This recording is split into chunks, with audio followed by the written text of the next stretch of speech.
một vợ hai con. Tiếp tục bí thư chi bộ trưởng thôn thôn Diệt Thạnh, Thái Thị Tuyệt. Sau đây tôi xin thực hiện hướng dẫn bà con để trước khi đeo khẩu trang này. Theo như dân tộc giao của tôi vùng cao thì ít dậy. Nói đôi khi để lúc nào là các cộng sản không hiểu dân tộc vùng cao đâu. Nhưng mà tôi thể hiện hướng dẫn và nếu mà không đúng thì cán bộ thông cảm, vì vùng cao chúng tôi nó dân tộc thiểu số, có một số dân không biết. Hôm nay tôi xin thể hiện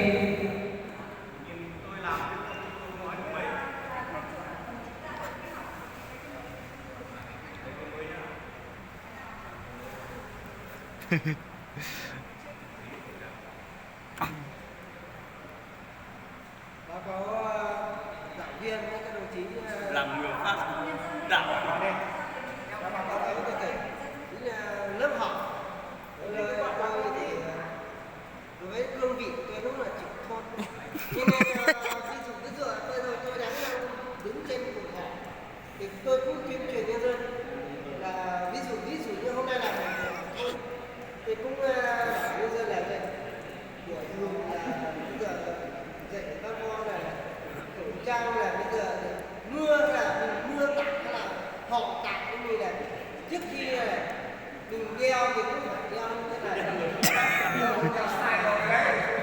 Ông đang sai rồi. Kéo xuống một tí sẽ nhìn thấy. Sau khi mình đeo xong rồi mình phát biểu tránh cái tình trạng cái âm Sợ lạ à. cái gió nó bay vào như thế. Thế là mình lại tháo như này, hút thổi rác này. Có một số dân người ta không hiểu thì người ta có thể người ta cầm như thế này, nhưng mà cầm như thế này thì mình cũng hút nó thổi rác khi đeo.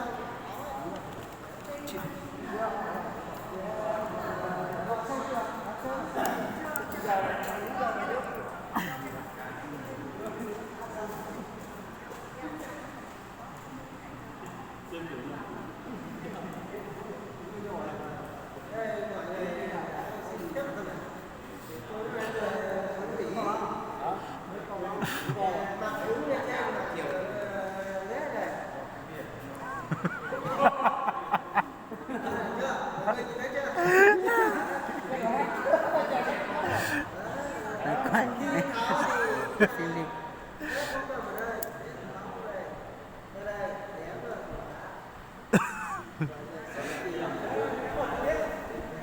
Nhân dân của tôi có một số người không hiểu thì tôi cũng dần dạy.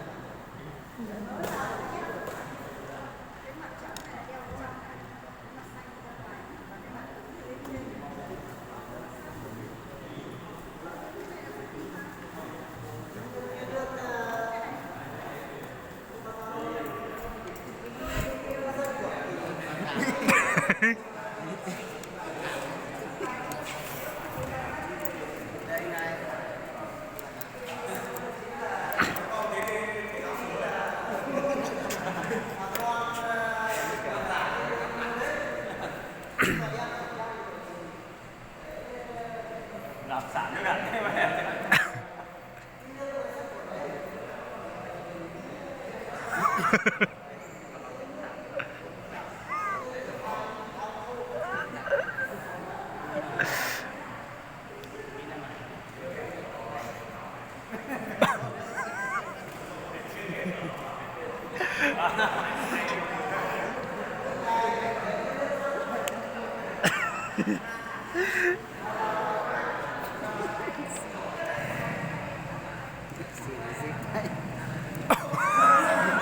Ha ha ha!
Điều khiển này nằm xuống đây.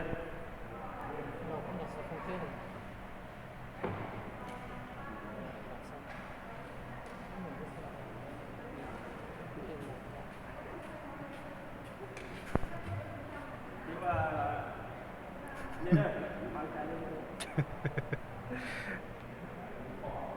Ăn cà phê luôn mồm đó. Luôn mồm đó. Như được nó xe này.